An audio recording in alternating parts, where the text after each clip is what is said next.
Hello बच्चों, मैं doctor राजकुमारी शर्मा आज आपके समक्ष चौथी इकाई का अंतिम शीर्षक लेकर उपस्थित हुई हूँ, जिसमें हम भारतेंदु द्वारा रचित नाटक अंधेर नगरी चौपट राजा के बारे में बात करेंगे। इससे पहले मैं थोड़ा भारतेंदु के बारे में बताते हुए और जीवन के जो आधुनिक प्रसंग हमारे साथ या संदर्भ हमारे साथ घटते हुए दिखाई देते हैं उसका भी मैं यहाँ पर उदाहरण प्रस्तुत करूंगी। तो सर्वप्रथम रूप में हम देखते हैं कि जैसे आज हमारी अंतिम कक्षा है और अंतिम कक्षा में हम नाटक के साथ साथ किस तरह से प्रश्नों का रूप स्वरूप आपके समक्ष प्रस्तुत हो सकता है एग्जामिनेशन के दृष्टिकोण से, तो उसको भी मैं रखूंगी अगर समय हमारे पास अतिरिक्त हुआ तो, नहीं तो हम व्हाट्सएप ग्रुप पे चर्चा कर लेंगे।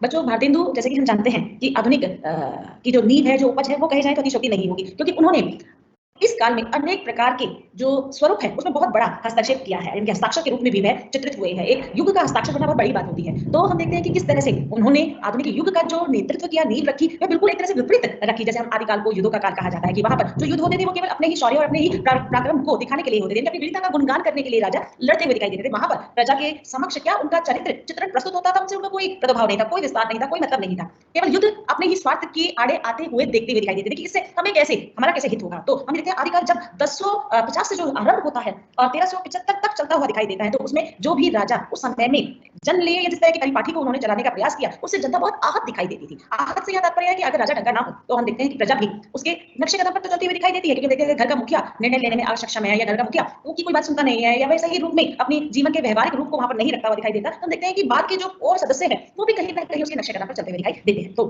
उसका प्रभाव राज्य पर, प्रजा पर, या जो अतिरिक्त समूह है, समुदाय है, संस्था है, उन सब पर पड़ता हुआ दिखाई देता है। तो युद्धों के धरातल पर वह काल किस क्षतिपूर्ण ग्रस्त स्थिति से गुजरा, उसका प्रभाव आदिकाल में किया गया है। ये कालों का विवरण इसलिए दे रही हूँ क्योंकि हम देखते हैं जैसे हम आधुनिक काल की मैं यहाँ बात कर रही हूँ, तो उससे पहले हमें आधुनिक काल क्या है, उससे पहले के पूर्व काल कौन से थे, जिसका प्रभाव यहाँ पर चित्रण सूक्ष्म रूप से मैं करती हुई जा रही हूँ। फिर आती है बात भक्ति काल की। भक्ति काल से यह तात्पर्य है कि हम देखते हैं युद्धों के कारण बहुत सारा समाज में क्षति हो गई है, और क्षति वस्तु से लेकर व्यक्ति के धरातल पर घटती हुई दिखाई दी है, और वहां पर संवेदना असंवेदना की स्थिति मनोग्रंथियां गढ़नी थी, घटती थी, विघटित होती थी, उन सबका चित्रण वहां पर किया गया है। तो हम देखते हैं कि जब हमारे जीवन में कोई भी दुख तकलीफ आता है तो उसकी परछाई पीछे छुटती चली जाती है, हम एकदम उसे उभरते हुए नहीं दिखाई देते। ऐसा ही काल भक्ति काल है। तो भक्ति काल में देखते हैं भक्ति की प्रभा का जो प्रतापन चार स्तंभों ने किया है, उसके साथ साथ अनगिनत स्तंभ भी उसमें जुड़ते चले गए, पर जो कहते हैं कि चार पिलर्स का हम जिक्र हमेशा करते हुए दिखाई देते हैं। अगर सर्वप्रथम भक्ति काल को देखें तो सूरदास की दृष्टि से देखते हुए दिखाई देते हैं, या फिर तुलसीदास जी की दृष्टि से दिखाई देते हैं। हम उसमें कबीर के दोहों के रूप में भी जीवन का सार समझते हुए दिखाई देते हैं, क्योंकि कबीर की दोहे बहुत अनमोल है। वो उस समय में जो गढ़े वो आज की स्थिति परिस्थिति को भी एकदम सुव्यवस्थित ढंग से व्याख्यायित करते हुए दिखाई देते हैं। दूसरे रूप में हम देखते हैं कि किस तरह से मलिक मोहम्मद जायसी ने अपने धर्म के अलावा हिंदू धर्म की जो व्याख्याएं, जो कथाएं गढ़ी हैं, वो बहुत ही अनमोल है, बहुत ही अलग रूप में, धरोहर के रूप में वहां पर ज्ञात होती हुई दिखाई देती है।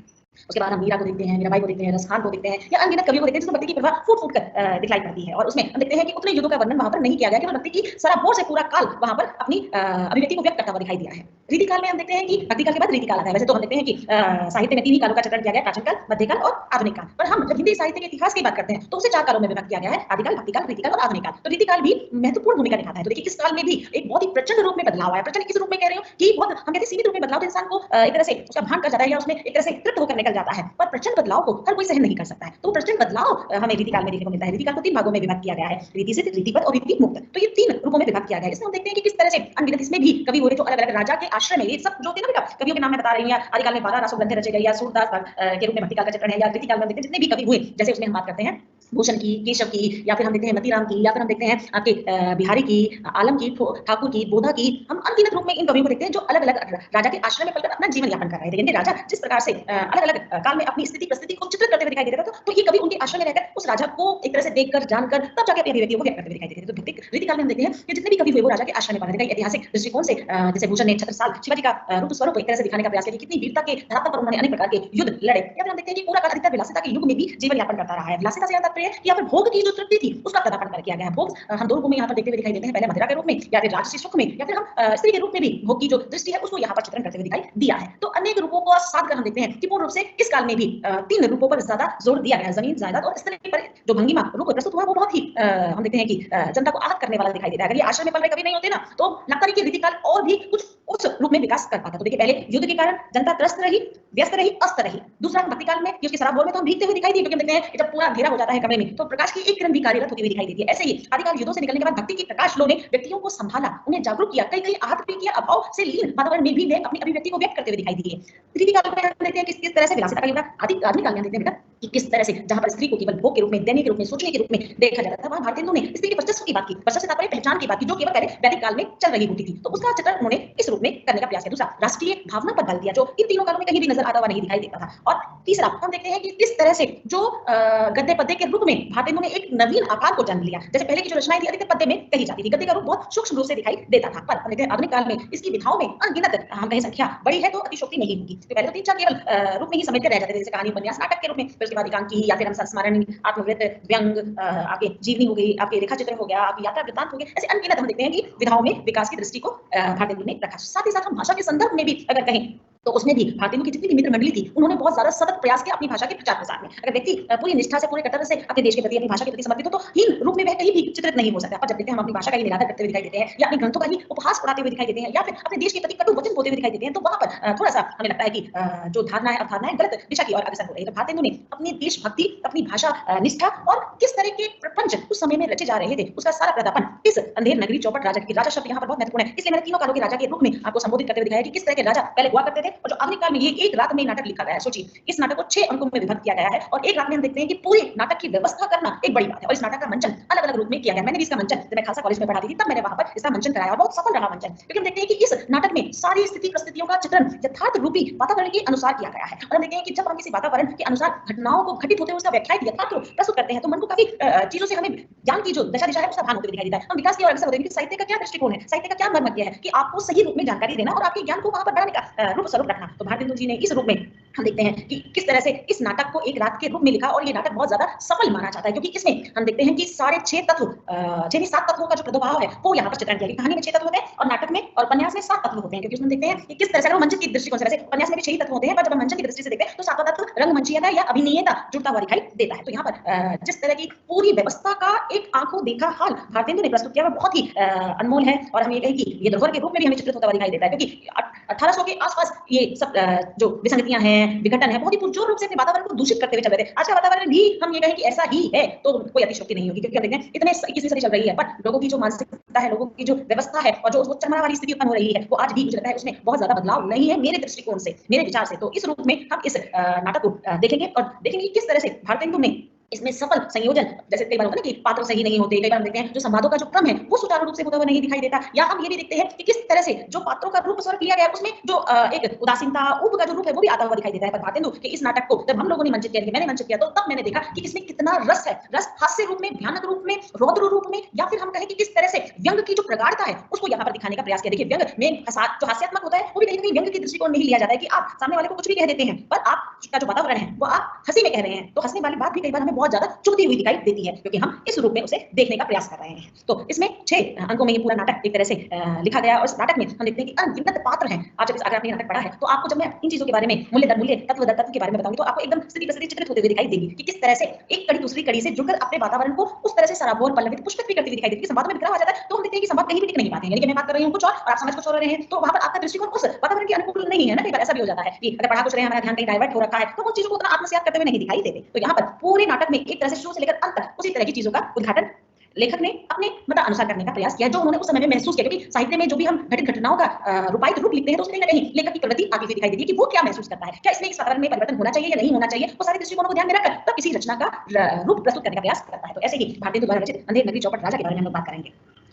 पहली स्लाइड में बेटा दिखाने का प्रयास ये किया है कि किस तरह से जब हम नाटक का प्रतिपाद्य कह लीजिए, कथानक कह लीजिए, सार कह लीजिए, कथा वस्तु कह लीजिए, इस रूप में निरूपण या समझाने योग्य रूप में बताने के लिए किया गया है। नाटक अंधेर नगरी चौपट राजा एक हास्य व्यंग पर आधारित नाटक है। देखिए, हास्य आ गया ना, ये हास्य व्यंग पर आधारित है, जिसमें सामाजिक राजनीतिक वातावरण पर व्यंग किया गया है। कहने का तात्पर्य कि समाज किस तरह से चीजों को लेखता है, भोगता है, या राजनीतिक जो दल है, या राजनीतिक जो वातावरण है, वह भी अपने स्वार्थ के अनुसार कहां पर गिरता है, संभलता है और फिर उठकर चलता हुआ दिखाई देता है। यानी कि तीनों स्थितियों का चित्रण किया है। आरंभ, प्रारंभ और विकास का जो रूप स्वरूप है उसे भारतेंदु ने इन सामाजिक और राजनीतिक स्थिति परिस्थितियों से गुजरकर जो व्यक्ति निकलता है उसके बारे में बताने का प्रयास किया। और पल पल, अब देखिए पूरा नाटक जब आप अच्छे से पढ़ेंगे विस्तृत रूप में, तब आप देखेंगे कि किस तरह से चीजों को लिया गया है। स्थिति परिस्थितियों के अनुसार देखिए बेटा, 3 चीजें जरूर कार्यरत होती हुई दिखाई देती है। ये मेरे मैं सब अपने संवाद में या अपने वक्तव्य में बोलती हुई दिखाई देती हूँ। पहला तो है हमारी जो भाषा है वह साहित्यिक और आम बोलचाल की भाषा में एक तरह से प्रस्तुत होती हुई दिखाई देती है। दूसरा, स्थिति परिस्थिति के अनुसार भी भाषा बदलती हुई दिखाई देती है, संबंध बदलते हुए दिखाई देते हैं, उसके महत्व बदलते हुए दिखाई देते हैं कि कौन सी स्थिति में हम कब कैसा निर्णय लेते हुए दिखाई देते हैं। तो उस पर भी व्यंग कसा गया, क्योंकि हर समय हम देखते हैं कि सभी व्यक्तियों का विचार विमर्श, व्यवहार का तरीका अलग अलग होता है। निर्णय लेने की क्षमता, अक्षमता भी लोगों में हम देखते हैं एक तरह से दिखाई देती है। तो सही क्रम में, सही वातावरण में सही निर्णय लेने की जो क्षमता है वह दुर्लभ लोगों में मिलती हुई दिखाई देती है। नहीं तो निर्णय अनिर्णय के पथ पर ही लोग चलना चाहते हैं। तो उस पर भी व्यंग आज के रूप रूप में दिखाने का प्रयास किया है। नाटक में जिन विषमताओं और विसंगतियों का चित्रण किया गया है उसका प्रभाव आज भी समाज में देखने को मिलता है। यानी कि देखिए 18वीं सदी के आसपास ये नाटक लिखा गया, क्योंकि हम देखते हैं कि भारतेंदु जी केवल 35 वर्ष की आयु में ही उनका निधन हो गया था और इतनी अल्प आयु में वे अनगिनत रचनाओं, अनगिनत वादों के व्याख्याता एक तरह से माने जाते थे। उनका दृष्टिकोण एक तरह से बिल्कुल ही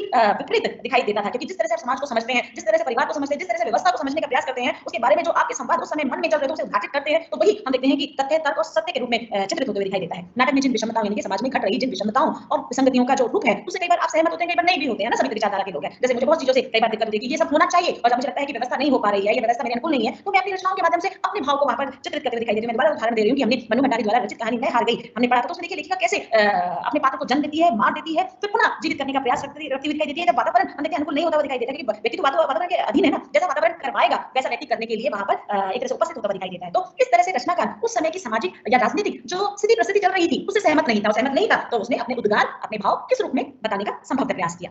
उसका प्रभाव आज भी देखने को मिलता है। देखिए मैंने कभी के दोहे के बारे में बात की या फिर मैं भारतेंदु जी के अंधेर नदी चौपट राजा के बारे में बात कर रही हूँ, तो ये दोनों वो भक्ति काल में रचा गया, आधुनिक काल में रचा गया। देखिए भक्ति काल 1375 से 1700 ईस्वी तक माना जाता है। 13वीं सदी में जो घटनाएं घटित हो चुकी थी उसका प्रभाव आज भी हम देखें कि एज इट इज चलता हुआ दिखाई दे रहा है। ना समाज बदला, ना लोग बदले, ना स्थिति परिस्थिति बदल गई, फिर क्या साहित्य में नया रूप हमें देखने को मिल रहा है। नया रूप हमें आधुनिक परिवेश के तहत कई लेखक जो हुए हैं वो सशक्त रूप से अपनी भूमिका अदा करने के लिए वहां पर चित्रित हुए हैं, क्योंकि हम देखते हैं ना कि जो बोल्ड होता है, जो निर्णय लेने में बहुत ही दृढ़ होता है, वही जीवन के पथ में आगे बढ़ता हुआ दिखाई देता है। वह ठीक है, कई चीजों में हम लोग लाभ हानि देखते हैं, कई बार देखते हैं कि अगर हम उससे पार कर गए तो सफल भी हो जाते हैं, कई बार असफलता भी हमें घेरे हुए दिखाई देती है, पर असफलता से भी तो हम लगातार सीख रहे हैं कि इसमें ये त्रुटि हुई है, आगे जाके ये त्रुटि नहीं होगी, तो एक अनुभव प्राप्त होता है, एक ज्ञान के चक्षु होते हुए दिखाई देते हैं। पर हम देखते हैं कि अगर जो सामाजिक, राजनीतिक, धार्मिक, आर्थिक स्थिति में परिवर्तन नहीं दिखाई देता है तो उसका प्रभाव हमारे जीवन पर बहुत ही ज्यादा रूप से पड़ते हुए दिखाई देता है।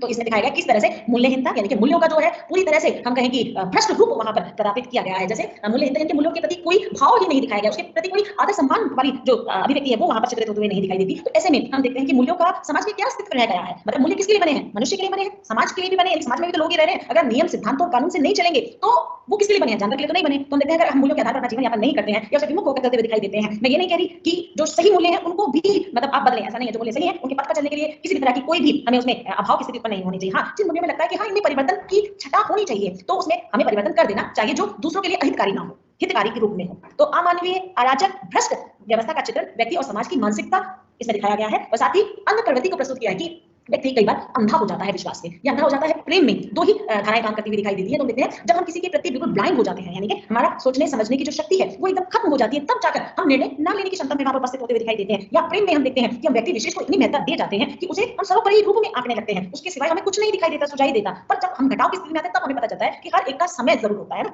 सबके समय बदलते हैं, सबके संबंध बदलते हैं, सबकी भाषा बोली भी समयानुसार बदलती हुई चलती है। एक जैसी प्रवृत्ति ना मानव की रही है ना इन सब नियमों के आधार व्यवस्थित रूप की रही है। तो इसमें परिवर्तन आना लाजमी है, पर परिवर्तन अधिक रूप में आ जाता है तो वहां पर अनेक प्रकार की विसंगतियां, अनेक प्रकार की विषमताएं जन्म लेती हुई दिखाई देती है, जैसा कि इस नाटक के संदर्भ में प्रस्तुत करने का प्रयास किया है।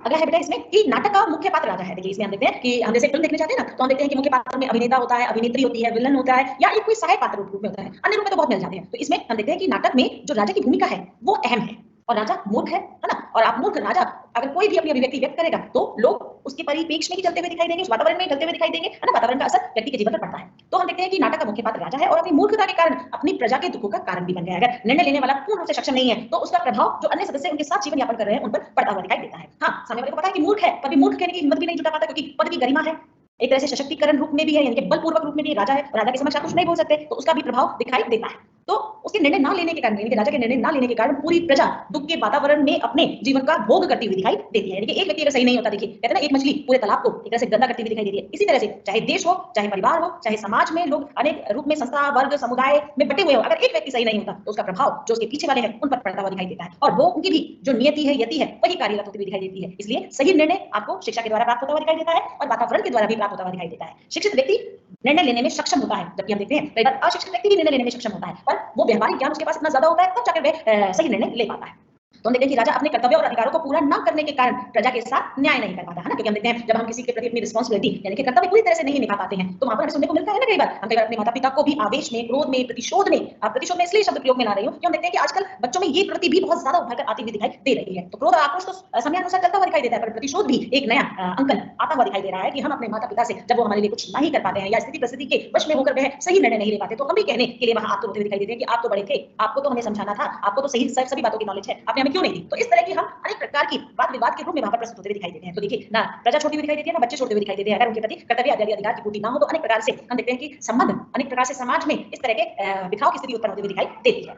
तो पूरा ना करने पर प्रजा के साथ न्याय नहीं कर पाता, जिससे जनता का निरंतर शोषण होता चलता जाता हुआ दिखाई देता है। एक फिल्म मुझे याद आ रही है, जोधा अकबर मैंने देखी थी, ऋतिक रोशन वाली देखी थी, आपने भी शायद देखी होगी। जब पूरे राज्य में एक तरह से हाहाकार मच रहा होता है या अनेक प्रकार से जो गुप्तचर होते हैं वे राजा को प्रजा में क्या घटित हो रहा है, समाज में क्या घटित हो रहा है या धार्मिक परिवेश में क्या घटित हो रहा है, तो अनेक प्रकार की सूचनाएं राजा गुप्तचर के माध्यम से सुनते हुए दिखाई देते हैं। और गुप्तचर जिस प्रकार से पूरी तर्क तथ्य सहित अपनी बात रखते हैं, तो कई बार राज्य के राजा तो घूम घूम कर नहीं देख पाएगा, तो इसलिए उसने गुप्तचर भी रखे हैं, सैनिक भी रखे, अनेक प्रकार से उनको कार्य के प्रति उनके कर्तव्य का बोध वहां पर करना होता है। तो उस समय दिखाया गया कि किस तरह से जब राजा को ये सब पता चलता है तो राजा अपना वेश बदलकर वह प्रजा के सम्मुख जाता हुआ दिखाई देता है, वहां पर मोल भाव भी करते हुए दिखाई देता है। और जब उसे पता चलता है कि धर्म के लिए, यानी कि जब आप किसी तीर्थ यात्रा पे जा रहे हैं तब भी आपसे उसकी भरपाई कराई जाती है, यानी कि मूल्य लिया जाता है, तो वहां पर राजा को बहुत ज्यादा अचंभित होता है और वह इस तरह की जो एक तरह से रूल पास हो रखा होता है उस पर रोक लगाता है। तो सारी प्रजा बहुत ज्यादा खुश होती हुई दिखाई देती है और अपने राजा के प्रति समर्पण भाव भी दिखाई देती है। तो उस रूप में हम देखते हैं कि राजा कर्तव्य बोध से पूरी तरह से लीन वहां पर दिखाई देता है। पर हम देखते हैं जब कर्तव्य और अधिकार की पूर्ति नहीं होती हुई दिखाई देती है तो उसमें राजा तो सफर करता ही है, सफर मतलब दूसरे वाला सफर है ये, यानी कि पीड़ित रहता है, पर उसकी प्रजा उससे ज्यादा पीड़ित होती हुई दिखाई देती है, अनेक प्रकार के शोषणों से शोषित होती हुई दिखाई देती है। तो इस रूप में हम देखते हैं कि भारतेंदु ने हर एक पात्र के रूप में उसका चित्र बहुत ही बखूबी से दिखाने का प्रयास किया कि किस तरह से राजा मूर्ख होने के कारण उसका मंत्री बहुत ज्यादा एक तरह से हम देखते हैं कि समझदार होते हुए भी वह राजा के सम्मुख उस समझदारी को वहां पर प्रस्तुत करते हुए नहीं दिखाई देता, क्योंकि हम देखते हैं संगति का असर तो पड़ता है ना, बुद्धिमान के साथ आप बुद्धिमान होते हुए दिखाई देते हैं, कपट के साथ आप कपटी होते हुए दिखाई देते हैं, चालाक के साथ आप धूर्त होते हुए दिखाई देते हैं, या फिर हम ये कहते हैं कि जैसी व्यवस्था वैसी सोच का भी रूप वहां पर आता हुआ दिखाई देता है। इसलिए संगति का असर जरूर पड़ता हुआ दिखाई देता है। और हम संगति के साथ साथ देखते हैं कि जो हमारा अन्न खाने की जो प्रवृत्ति है उसका प्रभाव भी हमारी मानसिकता और हमारी शारीरिक संरचना पर पड़ते हुए दिखाई देता है। तो इसका ध्यान भारतेंदु ने अपने इस नाटक के संदर्भ में प्रस्तुत किया है। पहला, नाटक का कथानक यानी कहानी का सार। कथानक में बेटे कहानी का सार आता हुआ दिखाई देता है, यानी कि जितने भी 6 अंक इसमें विभक्त हुए हैं उसका सूक्ष्म रूप से चित्रण आते हुए दिखाई देता है। भारतेंदु द्वारा रचित नाटक अंधेर नगरी चौपट राजा में भ्रष्ट व्यवस्था का चित्रण किया है कि भ्रष्ट व्यवस्था से तात्पर्य है कि उस व्यवस्था में सारे लोग कपट हैं, कपटी हैं और केवल अपने ही स्वार्थ में लीन है, लिप्त है, जिससे जनता उस रूप में विकसित नहीं हो पा रही है। नाटक में मुख्य पात्र के रूप में है, स्त्री पात्र भी है और अन्य सहायक पात्रों की विशेष भूमिका का वहां पर चित्रण किया, यानी कि नाटक में राजा है, मंत्री है, गुरु है, 2 उसके चेले हैं और अन्य रूप में स्त्री में भी हम देखते हैं कोई सब्जी वाली है और किसी उसमें हम देखते हैं कोई फल वाली है और इसमें पुरुष पात्र भी है अन्य सहायक पात्रों में। तो उसने विशेष भूमिका अदा करी है। नाटक को 6 अंगों में विभक्त किया गया है। प्रथम अंक में दिखाने का प्रयास किया है कि प्रथम अंक में महंत जो होता है, यानी कि मंत्री जो होता है, वह अपने 2 शिष्यों के साथ नगर में भजन कीर्तन करते हुए दिखाई देता है। अरे जैसा देखते हैं ना, अभी तो बहुत कम हो गया है हमारे समाज में कि एक तरह से साधुओं की जो टोली निकलती थी, पहले मुझे याद है हमारे बचपन में कि कुछ 2-4 साधु के साथ लोग होते थे, वो भजन कीर्तन करते हुए निकलते हुए दिखाई देते थे। अब मैंने नहीं देखने को मिल रहा है, तो पहले इस तरह का क्रम हमारे समाज में था। तो उसमें हम देखते हैं कि वे निकलते हैं तो उनके सामने जो भी पड़ता है वह कुछ भी उनकी देने की इच्छा है दान के रूप में, तो वो देते हुए दिखाई देते हैं। तो इस तरह की उस समय में वातावरण था। तो नगर कीर्तन करते हुए वह उस नगर में आते हैं। शिष्य गोवर्धन दास, यानी पहले शिष्य का नाम गोवर्धन दास है और दूसरे का नारायण दास है। शिष्य गोवर्धन दास और नारायण दास 2 दिखाए गए हैं। महंत अपने शिष्यों को शिक्षा मांगने के लिए अलग-अलग दिशाओं की ओर जाने का संकेत देता है कि एक पूरब की ओर जाओ, एक पश्चिम की ओर जाओ, और साथ ही अन्य बातों को समझाते हुए कहता है कि पाप पुण्य के भेद को समझाते हुए स्थिति परिस्थिति का बोध कराता है। कहने का तात्पर्य है गुरु है और गुरु अपने शिष्य को सही ज्ञान की ओर अग्रसर करता हुआ दिखाई देता है। वह उसे जो घट रही घटनाओं से भी उसका मूल्यांकन करते हुए बताता है कि आप किस बातों का ध्यान रखें जब आप नगर में प्रवेश करें। तो दोनों को समान रूप से समझाने का प्रयास करते हुए जो उनके गुरु हैं वो दिखाई देते हैं। और उसमें से हम देखते हैं गोवर्धन दास और नारायण दास 2 ऐसे जीव इसमें दिखाए गए हैं जो एक अपने स्वार्थ से लबालब दिखाई देता है, दूसरा अपने गुरु के पथ पर यानी कि बताए गए दिशा निर्देशों के अनुसार चलता हुआ दिखाई देता है। तो पाप पुण्य की परिभाषा उस रूप में गुरु अपने चेलों को देते हुए दिखाई देता है। दूसरे अंक में दिखाया गया है कि किस तरह से दूसरे अंक में बाजार का अद्भुत एवं रोचक वर्णन किया गया है। कहने का तात्पर्य यह है बेटा कि जब हम बाजार में जाते हैं तो देखते हैं बाजार में जो चकाचौंध है उससे हम अपने आप को बचाते हुए नहीं दिखाई देते, उसमें हम पूरी तरह से एक तरह से लीन होते हुए दिखाई देते हैं। तो ऐसे ही बाजार का दृश्य गोवर्धन दास और नारायण दास के सम्मुख था। बाजार का अद्भुत एवं रोचक वर्णन किया है। बाजार में अलग अलग चीजें बेचकर दुकानदार, चाहे उसमें देखिए ये पात्र है, उसमें जो अन्य सहायक पात्र की बात कर रहे थे मैं, वो है परचून वाला है। परचून वाले से यहाँ तात्पर्य है जो किराने का सामान बेचता है, जैसे दूध, दही, शैम्पू, ये सब परचून वाले होते हैं। ठीक है, नारंगी वाली है स्त्री पात्र है, हलवाई वाली है और सब्जी वाले है, हलवाई वाला है और सब्जी वाली है। ग्राहकों का ध्यान अपनी ओर आकृष्ट करते हुए कह रहे हैं, जैसे आज क्या बाजार में देखो जब सेल से चारों तरफ लग जाती है ना, या फिर आप सरोजनी नगर सभी गए होंगे, सरोजनी नगर में हम देखते हैं कि किस तरह से, या चांदनी चौक में आप देखिए, या गली में घुस जाइए एक बार, आपको किस दुकान में जाना है क्या जाना है वो सब आप भूल जाएंगे। उनके जो बाहर लड़के खड़े हैं, लड़कियां खड़ी हैं, वो आपको अपनी दुकान की ओर एक तरह से निमंत्रण देते हुए दिखाई देते हैं। तो यहाँ पर भी वही दृश्य का रूप यहाँ पर स्पष्ट किया गया है। सभी वस्तुओं का दाम एक जैसा है, ये सबसे बड़ी बात है यहाँ पर, क्योंकि अंधेर नगरी चौपट राजा है ना, तो वहां पर वस्तुओं का दाम एक जैसे कैसे संभव है, पर राजा है तो ये सब चीजें संभव है। तो वहां पर देखते हैं कि सभी चीजों का, जो सभी वस्तुओं का, सभी चीजों का दाम एक होने के कारण हैरानी होती हुई दिखाई देती है। जो पढ़ा लिखा है, जो एक तरह से सभ्य रूप में है, समझदार है, उसके लिए तो ये बहुत ज्यादा विचित्र बात हो जाएगी। पात्र गोवर्धन दास, इसमें देखिए ये जो पात्र है वह अपनी पूरी प्रवृत्ति से लबालब दिखाई देता है। चीजों के प्रति इसका जो नजरिया है वो एक अलग दिखाई देता है, क्योंकि हम देखते हैं कि सभी लोग नियम के रूप में कार्य करते नहीं दिखाई देते, उसमें अपना पेट भी पालते हुए दिखाई देते हैं। तो पात्र गोवर्धन दास जब चीजों का दाम पूछता है तो हक्का बक्का रह जाता है। सभी चीजें टेक सेल पे, टके सेल पर रूप में मिलती है, टके सेल एक जैसे रूप में। वहीं से उस नगरी और राजा का नाम भी गोवर्धन दास को पता चलता हुआ दिखाई देता है, क्योंकि ऐसा विचित्र बाजार का दृश्य तो हमें इस दुनिया में देखने को नहीं मिलेगा। हाँ, पर कहा जाता है ये घटना घटी है तो ये बिल्कुल सत्य रूप में घटी हुई दिखाई देती है, क्योंकि एक जैसी चीजें एक दाम में कैसे मिलती है। तीसरे अंक में बताया गया है कि घूमते घामते महंत अपने शिष्यों से पुनः मिलते हैं, यानी तीसरे अंक में दो अंक ऐसे घटित हुए हैं जिसमें गोवर्धन दास ने अपनी पेट की आवश्यकता के अनुरूप चीजों का भोग वहां पर किया है। तीसरे दृश्य में जब वह घूमते घामते मिलते हैं, शिष्य गोवर्धन दास महंत को उस नगरी और राजा के बारे में बहुत सारी विशेषताओं से रूबरू कराता हुआ दिखाई देता है। महंत अपने शिष्य गोवर्धन दास को अनेक उदाहरण देकर समझा दिया कि उसके लालच का पता वहां पर चलता है, क्योंकि जब हम किसी के प्रति बहुत ज्यादा आकृष्ट हो जाते हैं, क्योंकि हम देखते हैं कई लोग बहुत फूडी होते हैं ना खाने के प्रति, उनका जो दृष्टिकोण है वो बिल्कुल अलग दिखाई देता है, उसमें उनका जो चेहरे के हाव भाव है ना वो बिल्कुल अलग चित्रित होते हुए दिखाई देते हैं। ऐसे ही गोवर्धन दास के चित्रित होते हुए दिखाई दे रहे थे। तो कहीं ना कहीं गुरु ने भाप लिया और उसे समझाने का प्रयास करते हुए वहां पर दिखाई दिया कि आप इस मतलब इस तरह की स्थिति परिस्थिति से दूर रहिए। इस समय इसकी बुद्धि पर पत्थर पड़ गए, क्योंकि हम जब चीजें नहीं समझते हैं और हम एक और अग्रसर होने की प्रयास में लगे रहते हैं, चाहे हम कोई भी समझा ले, तो लास्ट में हम ये कहते हैं इसकी बुद्धि पर पत्थर पड़ गए हैं या इसको समझाया नहीं जा सकता है। तो उस रूप में गुरु को वहां पर चेले का जो संबोधन है वो नजर आता हुआ दिखाई देता है। महंत गोवर्धन दास को अंत में यह कहे, क्योंकि महंत उसे चलने के लिए कहते हैं, और जब गोवर्धन दास उन्हें मना कर देता है कि मैं इसी नगरी में रहूंगा, मुझे यहाँ पर सारी चीजें टकासेर भाव में मिल रही है, यहाँ पर मेरा जीवन बहुत सुखद रूप में घटित हो रहा है, मैं यहाँ से कहीं भी नहीं जाऊंगा। तो इस तरह से वह उसको अपने गुरु को मना करते हुए दिखाई देता है। तो अंत में जो गुरु है वह यह कहकर वहां से प्रस्थान हो जाते हैं कि कभी कोई कष्ट हो, क्योंकि हमारे संबंध बने हुए ना बेटे, हम किसी से भी जब मिलते हैं और जो हमारे शिष्य हैं उनसे तो हमारा घनिष्ठ संबंध होते हुए दिखाई देता है। और अंत में जब वहां से प्रस्थान करने लगते हैं तो वो उन्हें क्या कहते हैं, कोई कष्ट हो तो मुझे याद कर लेना। गोवर्धन दास हंसकर संकेत देते हुए महंत से आशीर्वाद लेते हुए वहां पर दिखाई देता है, क्योंकि हम देखते हैं कि जब हमें चीजों का लोभ होता है और चीजें जब हमें मिल जाती है तो हम उसके परिभाषा अनेक रूपों में परिभाषित करते हुए नजर आते हुए दिखाई देते हैं। तो वहां पर गोवर्धन दास भी इन चीजों के प्रति आकृष्ट होता हुआ चल रहा था। चौथे अंक में राज्य और राज्यसभा का चित्रण किया गया है, जिसमें राजा प्रमुख पात्र के रूप में और मंत्री उसके साथ एक तरह से वो भी मुख्य पात्र के रूप में ही है, और राजा द्वारा चयनित जो दास हैं या दासियां हैं वो उनके आसपास खड़े हुए दिखाई देते हैं। राजा नशे में अपनी सूझबूझ खोकर अकारण ही अपने सेवक को दंड देने के लिए वहां पर तत्पर होता हुआ दिखाई देता है। राजा के साथ साथ सभागार में जितने भी लोग उपस्थित वहां पर थे वह भी अपनी बुद्धि का प्रयोग नहीं कर रहे थे। जैसा राजा कह रहा था कि राजा के सामने बोलने का किसी को भी वहां पर एक तरह से अनुमति नहीं है, किसी को भी अपनी बुद्धि का वहां पर चरितार्थ या चित्रण करने का वहां पर महत्व नहीं है। तो सब लोग भी उसी तरह से उस व्यवस्था के तहत, उस सभा के तहत उसमें लिप्त होते हुए दिखाई देते हैं। बनिया, कारीगर, चना, भिष्टी, कसाई, गडरिया और कोतवाल की बात सुनकर राजा अंत में कोतवाल को ही दोषी मान लेता है। वो सोचता है जिसी ने सब कुछ किया। जब आप पूरा विस्तृत में से पढ़ेंगे ना तब इसके जो संवाद है वो आपके सम्मुख आते हुए दिखाई देंगे। तो अंत में वह गडरिये को ही एक तरह से दोषी ठहराते हुए दिखाई देते, कोतवाल को ही दोषी मान लेता है। गडरिये से सेकंड रूप में अंत में कोतवाल आता है। तो कोतवाल की बात को सुनकर राजा एक तरह से उसे ही दोषी मान लेता है और उसे फांसी की सजा दे देता है, जिससे प्रजा में हाहाकार मच जाता है, क्योंकि हम देखते हैं छोटी सी भूल के लिए, छोटी सी त्रुटि के लिए फांसी की सजा मुकर्रर नहीं की जा सकती। आप उस बात की छानबीन करते हुए दिखाई देते हैं अगर योग्य राजा होता तो। पर अंत में हम देखते हैं कि किस तरह से वह उसको फांसी की सजा देता है। पांचवें अंक में हम देखते हैं इस अंक में नाटककार ने भ्रष्ट राजनीति का वर्णन किया, तो यहाँ पर खुलकर उसका चित्रण भारतेंदु ने किया है। पात्र गोवर्धन दास उस नगर में रहकर भौतिक सुख सुविधा से अपना जीवन यापन कर रहा है। भौतिक सुख सुविधा क्या होती है बेटा, कि जीवन में आपको रहने के लिए मकान मिल जाए, खाने के लिए पूरी व्यवस्था हो जाए और आपको अन्य सामग्रियों या सुख सुविधाओं भी आपको मिलती चली जाए, तो वो स्वर्ग के समान लगती हुई दिखाई देती है। अगर कष्ट नहीं हो तो जीवन में अगर सब काम में सफल हो तो वो स्वर्ग से बेहतर और क्या होगा बेटा। तो देखते हैं भौतिक सुख सुविधा से सिपाही अब से अपना जीवन यापन कर रहा था कि अचानक देखिए कैसा जो वक्त का चक्र है कि राजा किस तरह से कहां पर किन चीजों की व्यवस्था अनहोनी के रूप में अति के रूप में दिखाई देती है, और किस तरह से गुरु की बात को भी चेला याद करते हुए दिखाई देता है। वो आगे देखिएगा अब कि गोवर्धन दास को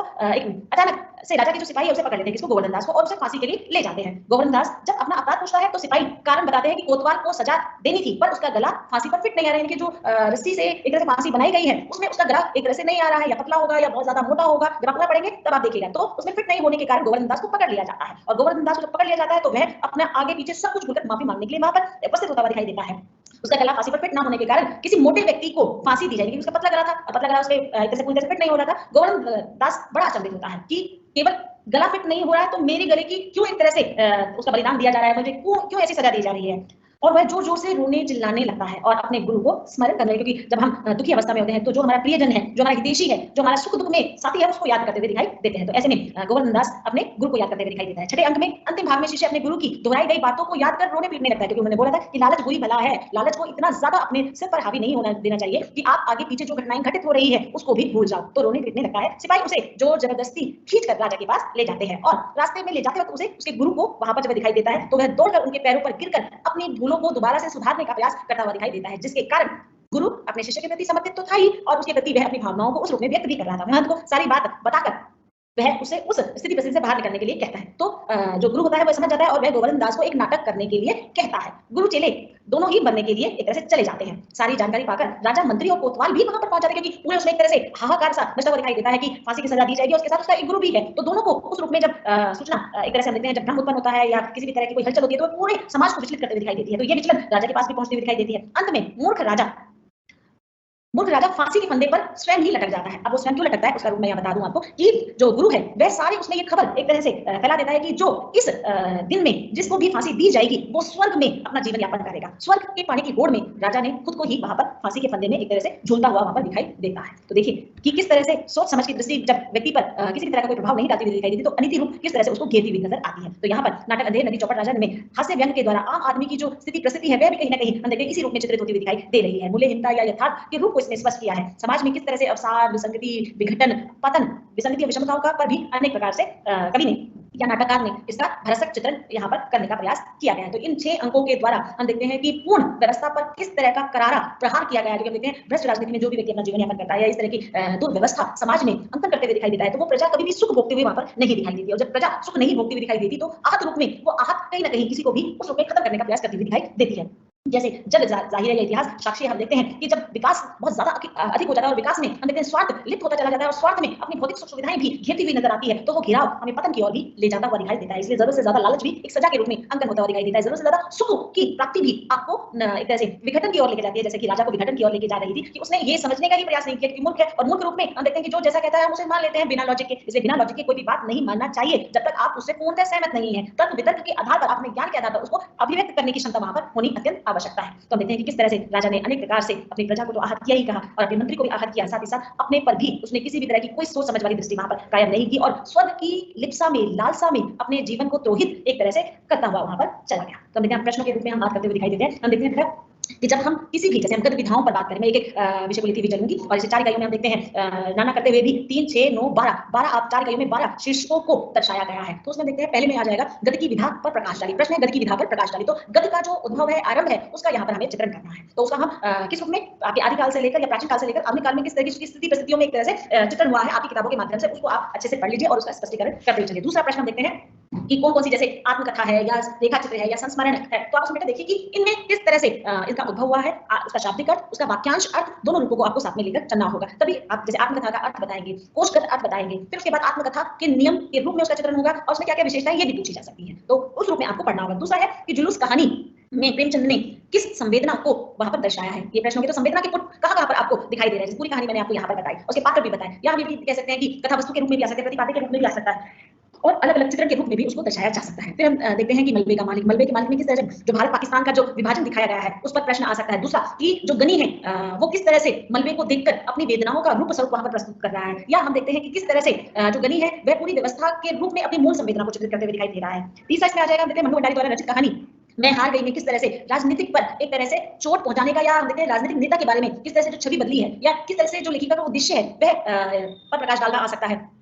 फिर हम देखते हैं कि उत्साह या फिर आपका क्या कहते हैं अशोक का फूल, या फिर तीसरा हम देखते हैं रहीमन पानी राखिए में किस तरह से इन तीनों निबंधों में जो भावात्मक स्थिति है, जो व्यंग्यात्मक स्थिति है, उसका चित्रण कवि ने किस किस मूल रूप में करने का प्रयास किया है। अंतिम इकाई में हम लोगों ने देखा कि किस तरह से चिड़ों पर चांदनी या फिर भोला राम का जीव या नाटक आपका अंधेर नगरी चौपट राजा में किस तरह से इसकी व्यवस्था पर, भ्रष्ट व्यवस्था पर अनेक प्रकार से चित्रण किया गया है। तो ये पूरा होल सोल आपका कोर्स है और इस कोर्स में हम देखते हैं कि किस तरह के प्रश्नों का आगमन हो सकता है। अब आपके कुछ प्रश्न देख लेते हैं जो आपने यहाँ पर दर्शाने का प्रयास किया है कि किस रूप में आपके जो कोई प्रश्न है तो प्लीज आप पूछ लीजिए, क्योंकि आज अंतिम क्लास है और जो बच्चे जुड़े हुए हैं उनसे तो मैं व्हाट्सएप के थ्रू जुड़ ही जाऊंगी, पर जो नहीं जुड़े हैं वो जुड़ने का प्रयास कर ले। मेरा नंबर है 9953281181 9953281181। तो आप मुझसे इस पे जुड़कर हम लोग बात कर सकते हैं बेटे। अब आपके क्वेश्चन देख लेती हूँ, आपको अगर कोई इस पूरी इकाइयों में से कोई प्रश्न आपको परेशान कर रहा है या नहीं समझ में आ रहा है तो आप पूछ लीजिए। अभी से थोड़ा सा ओपन करने में टाइम लग रहा है बेटू।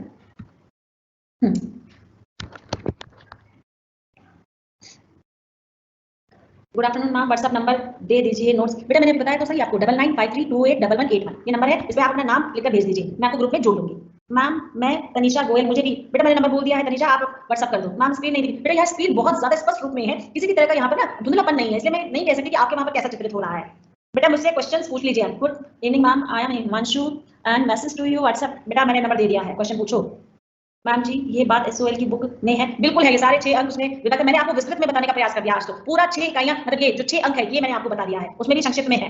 मैम अगर एग्जाम में चैप्टर में से पूछा जाए तो हमें जो आपने समझाया है वही लिखे, बिल्कुल वही लिख दो, क्योंकि मैंने भी चैप्टर से ही देखकर बताने का, स्लाइड बनाने का प्रेजेंटेशन आप लोगों के लिए तैयार की है, उससे विपरीत मैं नहीं गई हूं, जो उसमें है वही है। पर ये कह सकते हैं उसमें बहुत विस्तृत है, क्योंकि 1 घंटे की क्लास में हम पूरा उसको नहीं दे सकते, मैंने संक्षिप्त में बताने का प्रयास किया, पर वही बताने का प्रयास किया जो उसमें है।